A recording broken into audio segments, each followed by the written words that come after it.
Zoltan Bathory from Five Finger Death Punch. It's me and the pineapple. Let's go. I love the pineapple. Beautiful. Congratulations on 20 years of Five Finger Death Punch. When you look back at the beginning, what moment first made you think this band is going to last? Well, that it's going to last, that we didn't know. We did have a moment, however, where we kind of knew that we had something. Yeah. And it was in a very beginning. We went to the studio to record the first vocal takes. Like the first record was kind of done in my living room. Yeah. The whole thing, actually. So young bands out there, you can do it at home, Yeah. right? So we did it in my house, and then we went to the studio, recorded the first couple of songs, and then we went back to my house, and we had a Beavis and Butthead moment. Me and Ivan were jamming around and thrashing around in my living room, kicking over couches. Like we were like, yes, this is it. It's gonna happen. So we had that early on. As for how long it's gonna last, I mean, even now I look back and I'm like, oh my God, 20 years. Yeah. It's crazy. Crazy, isn't it? And that first recording, I imagine it wasn't in the house you're in now, was it? No, it was not. Awesome. And Best of Volume 1 spans 2 decades. How hard was it narrowing down which tracks made the cut? Were there any fights over song choices or? Mhm. Oh, this was actually fairly easy because we simply looked at the most popular 30 songs, right? I mean, at this point, everybody knows the story, what happened, right? And so this situation just was dropped on us, and we were like, okay, well, that's your move on the chessboard. So now we're gonna do our move, and so we're gonna re-record these songs, and not that we wanted to, but I mean, we had to have an appropriate response, if you know what I mean. Yeah. So basically, we looked at the 30 most popular songs. These are the songs that the fans are the most attached to, or these are the songs that they listen to the most. So let's do those 30. So that was it. Yeah, amazing.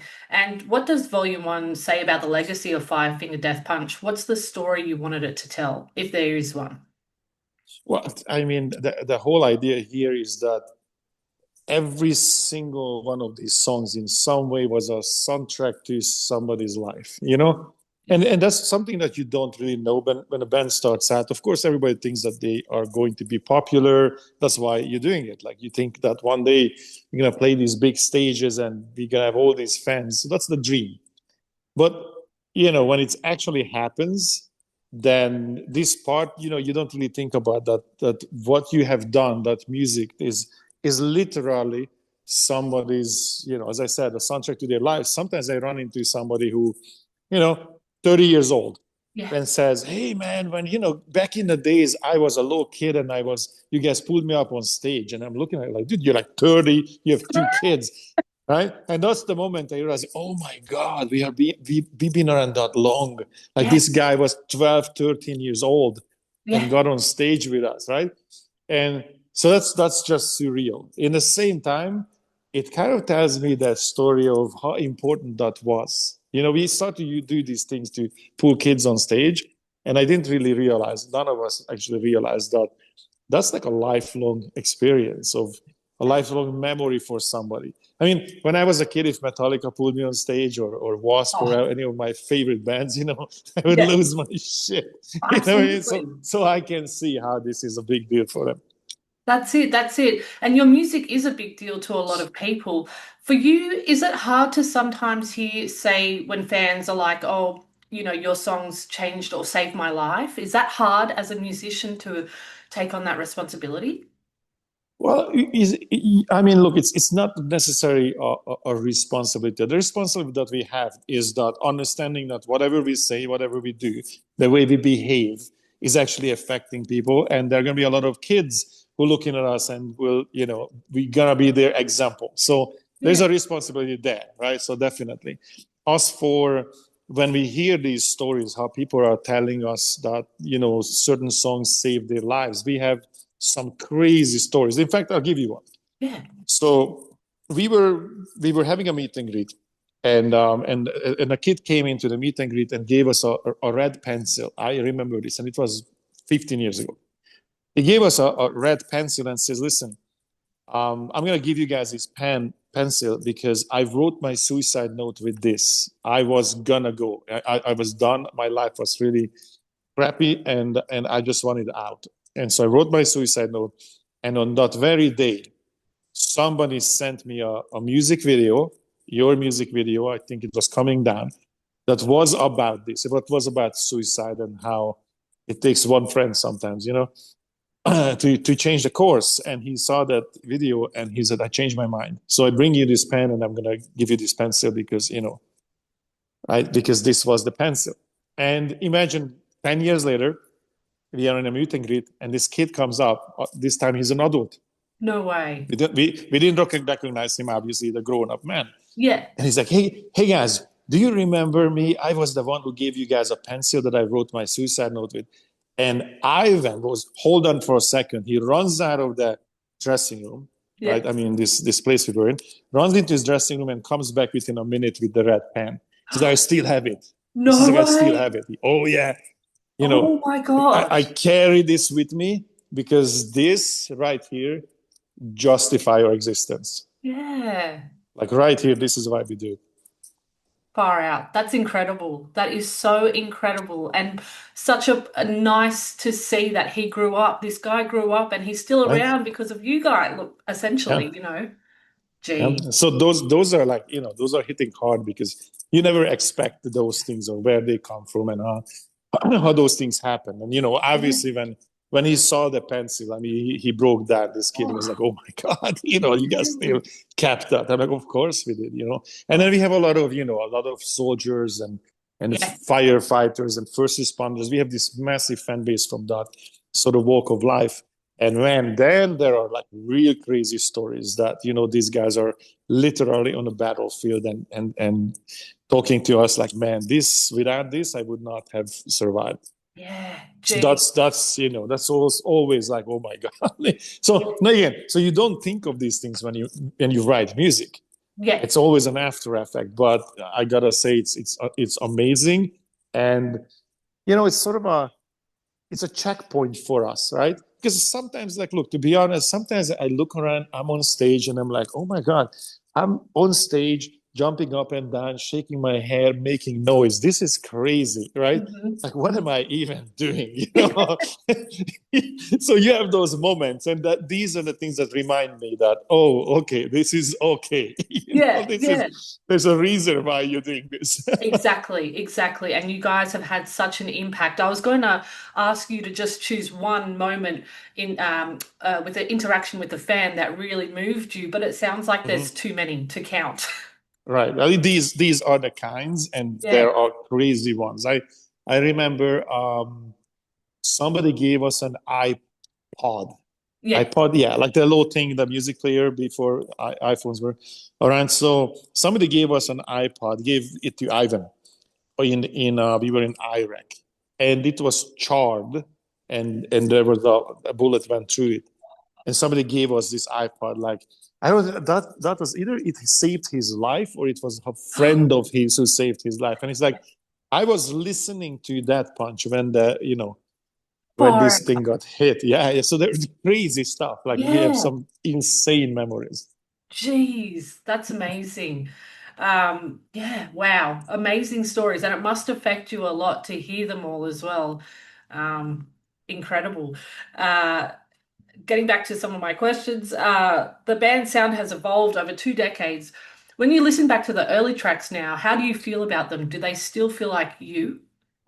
Yes, absolutely. So, one of those things that kind of happened to us is that generally when you're talking about a band, right, you can categorize them like, well, this band sound like this, and this, and this, right? So there's an obvious, what would I say, a plethora of influences that you can list. And I guess we kind of have a sound that people refer to us now, like it sounds like Death Punch. So it's sort of we carved that or sound. And that was one of the reasons I think that we became successful, because at the time, right, what we were doing was a little bit different. Just different enough that it was considered our own thing. And so I feel like that sound, even though obviously there is there's a little bit of an evolution, Yeah. and then which is contributable to various factors. One, obviously we grow as musicians and we don't want to keep repeating the same thing. The other thing is also what changes is the venues we're playing in, right? There's a big difference when you're writing songs and you're playing in like little hardcore clubs. Because there are certain songs that live there. That's where it meant to be. And there's also a big difference when you play arenas and stadiums. There's a whole different energy, a whole different vibe. And anybody who is in the music business and tells you that it does not affect them is lying to you. It's 100% affecting you. That where these songs will be performed has definitely an influence, right?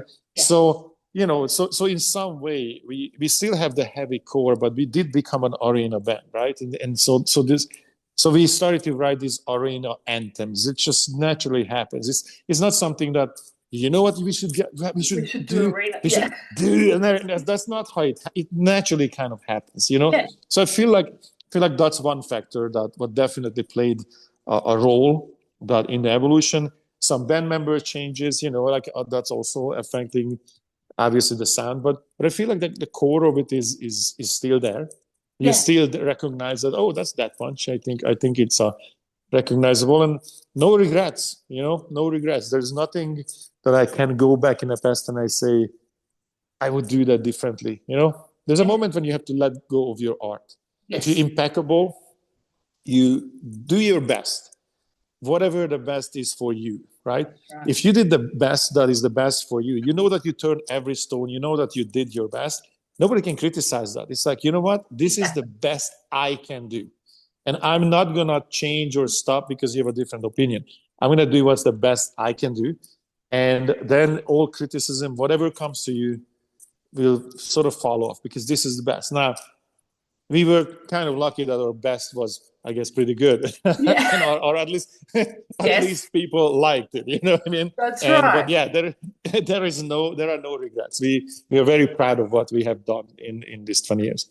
Oh, good. And you should be. And speaking a little bit more about arenas and even smaller venues, do you sometimes miss that smaller venue energy? A lot of people probably would say yes. Mm-hmm.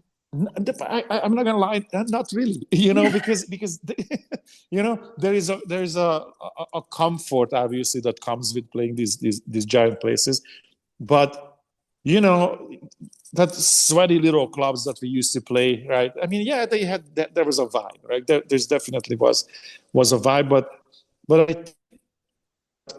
that was to this feeling of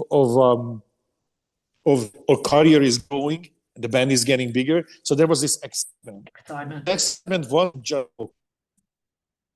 also going to grow at this club, right? So I don't think that it would be the same if we went back and just played these little clubs for fun, because that excitement that's going to grow out of there, I don't think that's there. So I mean, so every moment in time has a reason to be there. And I mean, I can only speak for myself. I don't know how the rest of the guys feel in the band, but I love walking out when there's a sea of people. Yeah. And when you hear that first note and that energy that comes back from a crowd of 50, 60, 70,000 people there is nothing you can, compare that to. So I love that feeling. So for me personally, I would say I like where we are. I like playing the giant definitely. That's a good answer. It's hard to, dismiss that excitement that you were talking about playing these huge arenas. It must be insane. Right. It is. And if you could go back and give 2005 Zoltan one piece of advice before launching Five Finger Death Punch, what would it be? I guess I would say I would tell myself to don't work that hard. As crazy that sounds, especially the first 10 years. I mean, every waking hour I spent on the band. Like there was no time outside of the band. There was nothing that I would put enough energy into beside the band. Yeah, okay. It's the kind of idea that you want to do everything and then some. right? Like there's this saying that, that's there's no traffic jam on the extra mile, you know? Yeah. And Yeah. so I was always on that extra mile. I always worked really hard. From early morning to fall into bed, I would just tell myself, enjoy the ride. Yeah. Look out the window sometimes, just walk around the city. Not every moment has to be, No, no, done with, all this work. I think it would still have happened. I might have, was a bit overworked a little bit. overdone it. Yeah. Yeah. Yeah. Wow. Do you feel like now you can relax and take that time out? Yeah, I guess yes. As a band grew, obviously we have more and more people with us, working for us, working around the band. So it's easier to delegate tasks. Good. For me, it's still difficult. Like I design the merch. I do a lot of Yeah. run mainly the band's business. And organizing most of the things. So it's difficult to give that over to other people Yes. because I had to learn that, like, look, if I get 80% out of somebody, what I would do, accept that. It's pretty good, because the trade-off is either I'm gonna do it and then it's all my time goes into it, or I delegate it and it hopefully gonna be close enough to what I wanted. Yes. So Yes. that's kind of that. I had to find that balance, and so it was still hard to give up. Okay, you do this, you do Yeah. that, but I'm better at this now. Good, good. It sounds, you're a lot like me. It sounds like I like to control situations, and if I can do it and know I Right, can do it, I want to do it all. But so right, giving it over to someone else, we've got to do it though sometimes. right. Oh yeah. And with so many bands falling apart before the 10-year mark, what's the secret to Five Finger Death Punch's longevity? Ooh, I'm not sure that I'm not sure I'm the right person to give that advice, because the entire 20 years was always on the verge of falling apart. No, really? Oh yeah, I mean, like, it's like, imagine a bunch of dudes on the road. So, Yeah, so everybody is very different people, especially Ivan and myself was as opposite of personalities as we could be. That's why it kind of works. We are like the yin and yang, sort of, yeah, right? Um, I guess, but if I want to give an advice, it would be probably what's really important, right? What's really important, the big things, those are the only things that you should argue about, mhm, right? Like, give you an example. Like, let's say we go to the studio and let's say the guitar solo is a little bit too long, and I feel like, yeah, it's a little bit too long. And let's say the other guitar player says, oh, I think it's perfect. It isn't worth the argument. You're gonna write another 100 songs, right? So don't sweat the little things, right? Because those little things are the things that erode the band. exactly. So basically, just look at the big issues and deal with those. The small, don't sweat the small things. I guess that's not my invention. Somebody probably said this before, or for sure said this before. Don't sweat the small things. Kind of like that, Yeah, That's yeah, that's the idea. Like, uh, a personal insult on somebody will live with that person forever, right? So be careful how you talk about certain things, and try to withdraw emotions from various conversations and just try to stay factual. And yeah. I guess that's the idea. Definitely. And we all know that you love your jujitsu. Do you think that Mm-hmm. your training in jujitsu and discipline has helped you with relationships within the band, even? Yeah, I would say that not just the band, but I think my entire life career, everything sort of happened, I believe, because I was a martial artist. I was a Yes. martial artist before I started to play guitar. So I started martial arts when I was 9 years old. I started with judo, and that kind of followed through my whole life. And what happens with martial arts, that it's not a casual, um, what would you say, exercise, right? So it's kind of like you can play various sports, Yeah. right? You can play football, you can, whatever I would bring up, you play those sports. When you're doing martial arts, it's different. You become a martial artist, Yeah. right? So when you say I become a martial artist, that comes with a set of what we call it, the bushido, the way of life, various virtues that, that is kind of engraved in you as a martial artist. It's a code of life, sort of, right? Yeah. So you become a martial artist. That means you start thinking differently. And again, just to make it practical and give you examples of what, so it's not so, ambiguous. For example, as a martial artist, right, you will have to fight, you have to fight other kids on the mat, for example, right? Like I have to go and, and have to fight. And what that means is that you have to control your adrenaline, right? You have to control your body first and foremost. Then you will have to deal with the inevitable. Like this will happen right now. And what that teaches you, what parallelly develop in you, is that you can't brush this under the rug. It will happen right now. Yeah. So the procrastination part of your personality start disappearing. Then the idea is that, okay, well, I have to fight, and sometimes you get into bad positions. What are you gonna do, right? And there's that perseverance, like I think I can get out of this, right? Yeah. I think so that start developing. Then comes the idea that things that you see as an obstacle, like I have to fight this kid now, that's an obstacle in many ways, right? Yeah. That turns into a challenge.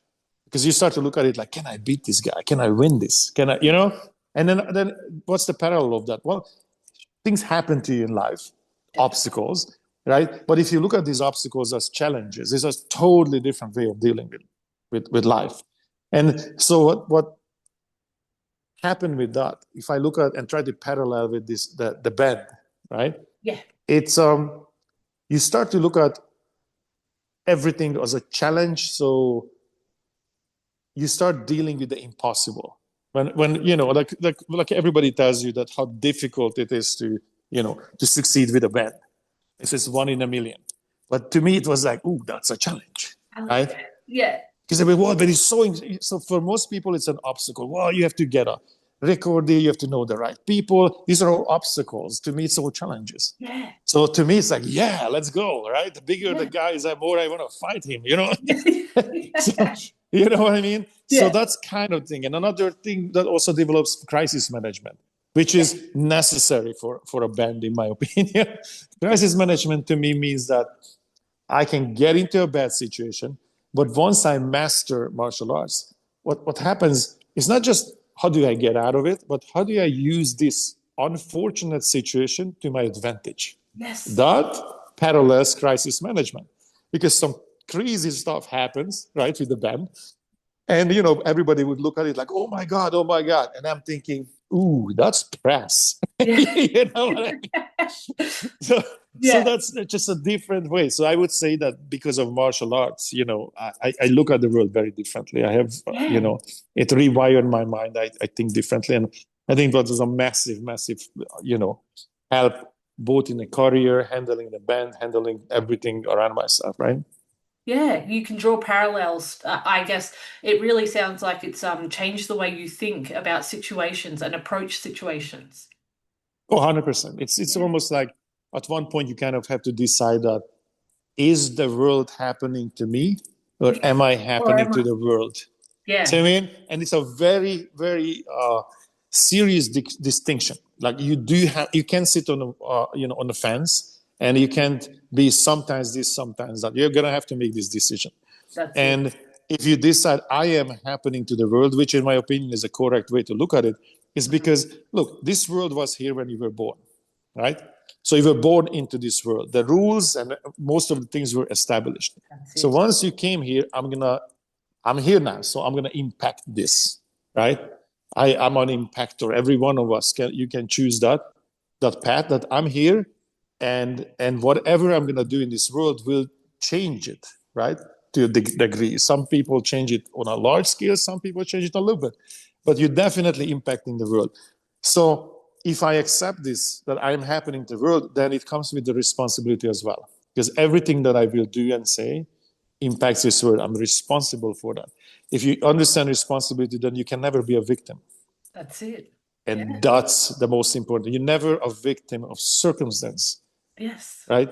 So that's the difference. So I feel like that's also sort of something that came from martial art, that I'm happening to this world, Yeah. not the other way around. I can't be a victim.